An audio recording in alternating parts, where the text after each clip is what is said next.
You can either live your dreams or live your fears. And I think the majority of people actually are not living their dreams, but are living their fears. So I want to ask you a question. What are your fears? What are you afraid of? What are you scared of? Because we all have fears, don't we? We all have something that's blocking us, that's holding us back. And as we begin to look at life, what we realize is that the reason that most people are not living out their true potential, are not doing all of the things that they would really like to do, is because of fear. Some people call fear false evidence or expectations appearing real. What are the things that you fear that's been keeping you from living your dream? That's been keeping you from doing some things that you would like to do? Just think about those things. And how do we begin to handle that? Abraham Maslow said that the life is about growth. And he said, you could either go back to your comfort zone, and there you won't find any growth, or you must be willing to go forward and face your fears again and again and again, because you're never going to have a fear-free existence. I mean, some fear is acceptable and legitimate. There are some things that you really should be afraid of. Now, you shouldn't allow it to immobilize you. You acknowledge it, you take it into account, and you carry yourself accordingly. There are times that we should proceed with caution, but it's the difference between being stopped by fear. It's the difference between having a fear and the fear having you. So what do? One, acknowledge it, and knowing that it's okay.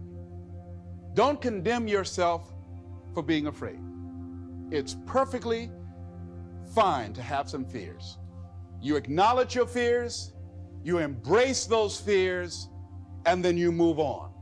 You act on whatever it is that you fear. Because once you embrace it, see, what you resist will persist. What you resist will persist. So one of the most important things is to begin to embrace your fear. One of the things you find out that when you face your fears, it's not as bad as you think it is. And when people tell you, I just can't do it, I can't handle it, I mean, really, I can't handle it, what they're envisioning is that they're not going to be here. They're going to clock out like you're going to die. And guess what? We all had occasions when we confronted our fears, we had to do something we felt uncomfortable with, we didn't want to do it, and we did not die. They didn't come take us and put us in a box somewhere.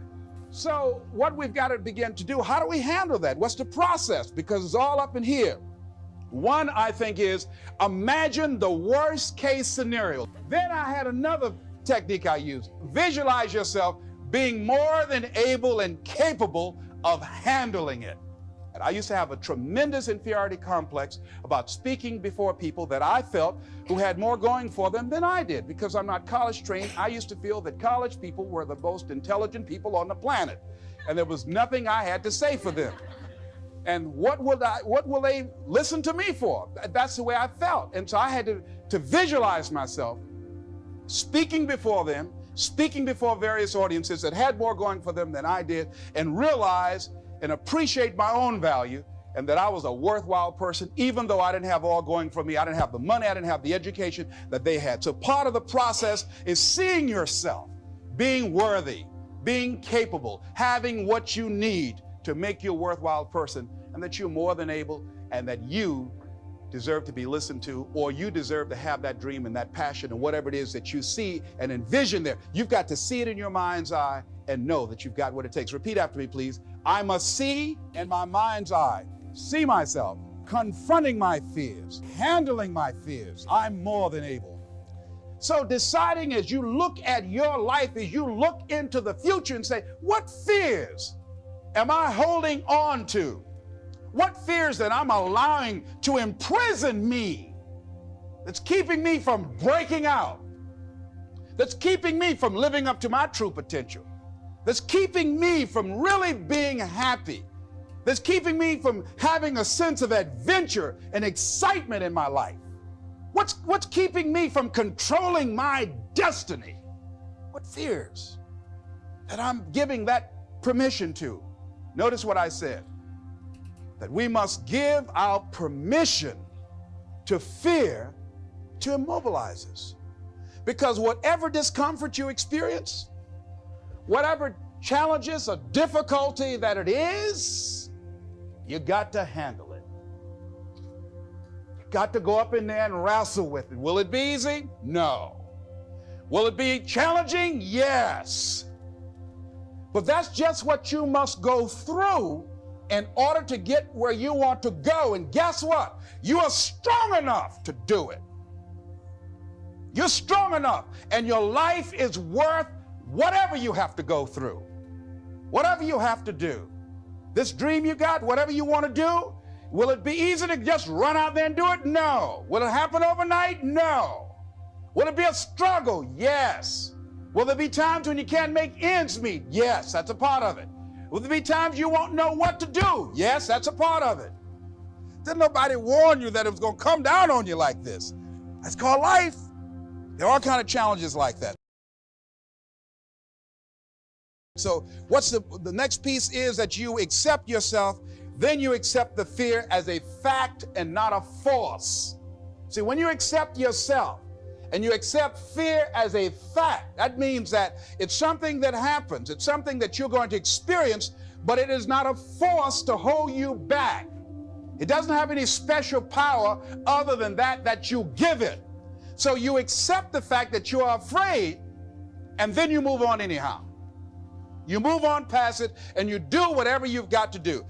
And one of the things that you've got to do is you've got to watch your inner conversation and discipline your thinking and your imagination, because if you don't, your mind will take you on a wild trip. Part of what you've got to do is be your own motivator. You can't talk casually to yourself. You've got to talk to yourself, and you build yourself up, and you'll feel your energy level coming up, and people will feel that around you. See, now, if you go through life being afraid, people can sense that. They can pick up that fear. See, when you are not filling your life with the things that you are capable of doing. See, we all have some stuff that we've been given. And I don't think that it's optional for us to sit on what we have.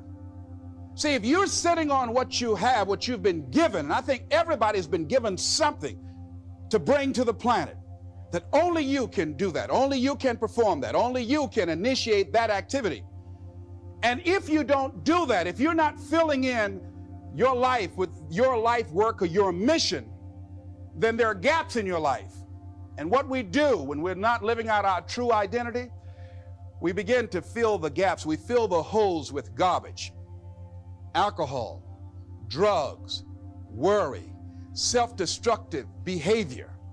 So when you begin to look at your life and you know that you're not doing what you can do because you have allowed yourself to be held captive by your fears. Now, when you don't have a true appreciation and acceptance for who you are, and you allow yourself to be immobilized by fear, what happens in the process is that you begin to abuse yourself. You begin to sabotage your life, you begin to sabotage your dreams, you begin to unconsciously work against yourself. You become your own worst enemy. So what do you do about that? Well, you begin to realize that your dream and your gifts have so much meaning and so much value for you till your hunger for them will begin to push you past the fear. Your hunger to have them will give you a special drive.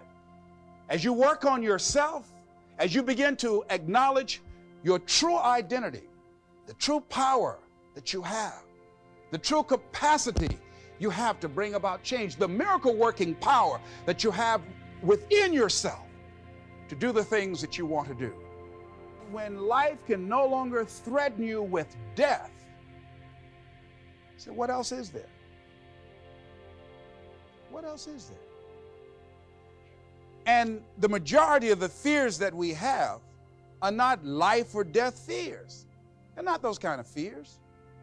But through our imagination, we blow them out of proportion and we give them more power than they actually have or deserve, and we permit them to govern our lives. We permit them to determine how far we can stretch out on our dreams and discovering our stuff. As you assess yourself and begin to prove yourself and just say, wait, hold a minute. I've been sweating this out. What's the worst thing that can happen to me on this? Will it kill me? Will I die? Why am I going through all of these changes over this? How much power does this really have? And am I the one that's feeding the power into it? See, a lot of times we allow ourselves to be fed and to be programmed into being afraid. I mean, you watch the news and read the newspaper, you'll be scared to come out the house. You'll be afraid. So what kinds of things, what kinds of thoughts are you feeding your consciousness? What kind of things are you putting in your mind that will enable you to either move forward or to justify why you're staying where you are? We go through life really blocking ourselves constantly. And fear is one of the greatest instruments that we could use to stifle our true potential. When you begin to look at your life, you can decide to use fear as a blocker, or you can decide to use it as building blocks. That you decide, hey, look here, I'm going to move in this direction. I'm not going to allow anything to stop me from doing what I want to do. See, when you begin to understand and acknowledge your fear, and you go forth anyhow, you go forth in a spirit and a knowing that there's a way that you can begin to handle this. There's a way out here somewhere. There's a solution. What it is that you're seeking, that you have the capacity to whatever comes up, to handle it, to face it. And rather than feeling powerless, you begin to feel powerful. See, when all of the major downsizings that are taking place around this country, there are a lot of people who are biting their fingers in fear that they might lose their jobs. But there are few people who have decided within themselves, I'm going to make it. Some people aren't waiting to be cut. Some people are moving on their own because they feel within themselves, I've got what it takes to make it. They're not afraid about tomorrow because of how they see themselves, because of what they feel that they deserve, because of what they feel that they can create for themselves. Because these people have decided, as they look at the future, as they look at themselves, there's a way. Where there's a will, there's a way for me to begin to create a way out of no way. And when you have that kind of consciousness, when you have that kind of spirit, nothing can stop you. Nothing. What would your life be like as you look toward the future if you decided, I'm not going to allow my fears to stop me? What would your life be like? What would your future be like if you decided to want that which you desire so strongly that it prepares you past your fears, that you experience the fear, as the one book says, feel the fear and do it anyway? What would your life be like?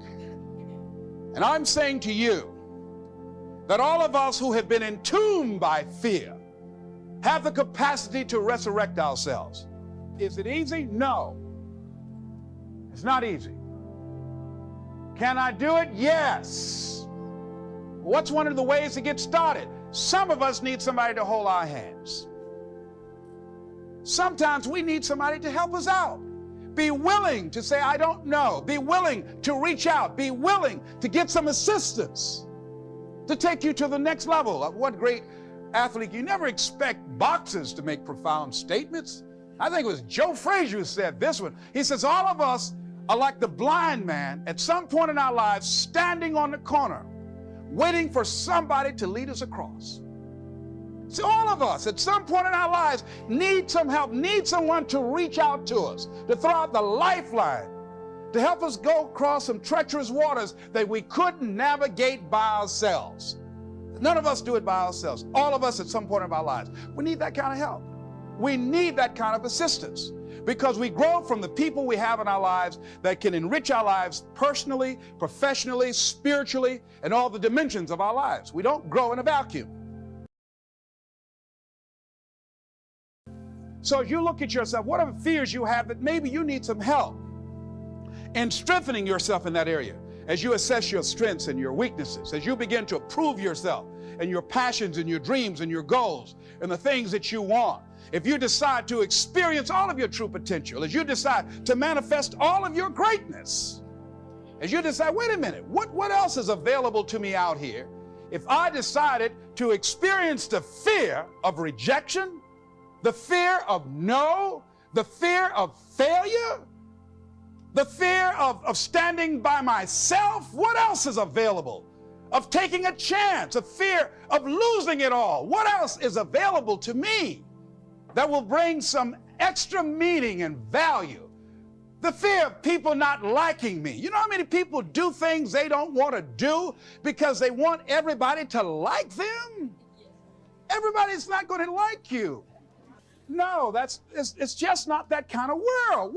But you know, there are a lot of people who won't take positions on issues, who won't take a stand for things they believe in, who won't speak up for themselves because they don't want to make anybody mad. Oh, it was Bill Cosby. He said, I don't know what the secret of success is. He said, but here's what I know what the secret of failure is. He said, trying to please everybody. You can't please everybody. But there are people who have the fear of rocking the boat. So they just go alone in life, just go alone. These people aren't living life. They're not truly experiencing life. The life is too short for that. Too short and unpredictable, moseying through, not trying to disturb anything, not trying to shake anything up, not trying to make any waves. You see, there are some people who come through the universe and their level of contribution and the level of energy they manifest is so small, so inconspicuous, that when they go, you won't even know they left. But there are some people, because of their personality, because of their contribution, because of the investment of their time and their energy and the impact they have there, that when they go, everybody will miss them. See, when Mother Teresa checks out, everybody will know. When Rosa Parks, everybody will know. Nelson Mandela, everybody will know. Why? Because of their contribution. See, but there's some people, because their contribution is so small, no one will care.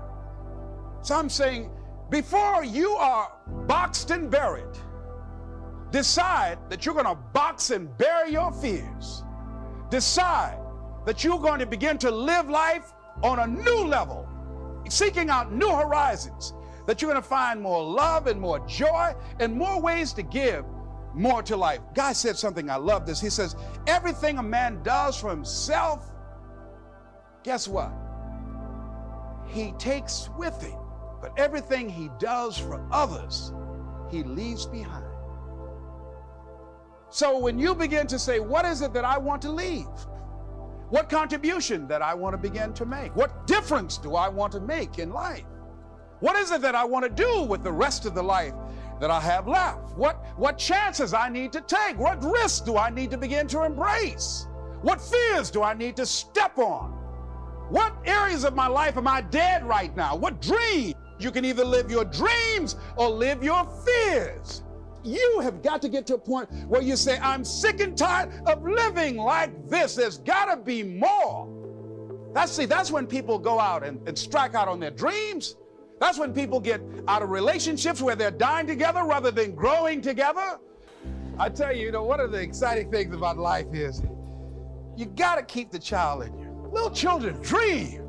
But then after we become adults, and then you don't dream anymore, Bigger Thomas in the book, The Invisible Man, I think it was, he said, the impulse to dream has been slowly beaten out of me through the experience of life. And most people, ladies and gentlemen, have stopped living their dreams because of the lessons they've learned from life or things they've picked up, because we've only been born with two fears. The fear of a loud sound or the fear of falling. And all the other fears are fears we learn, fears we pick up. Whatever you're scared of, Your life, the value you brought to the planet, far more important than whatever you're afraid of. You're stronger. So as we begin to look toward the future and look at what will it take for us to break through those fears, one, acknowledging the fear, knowing it's all right, some fear is healthy. Beginning to know that your dreams, your passions, your drive to achieve whatever it is you want, as it has more power and meaning, it will move you past your fears. As you begin to feel that you deserve it, your passion and goal is so strong, the fears won't matter. As you begin to trust yourself and put yourself in the situation where you have to make it happen, you will make it happen.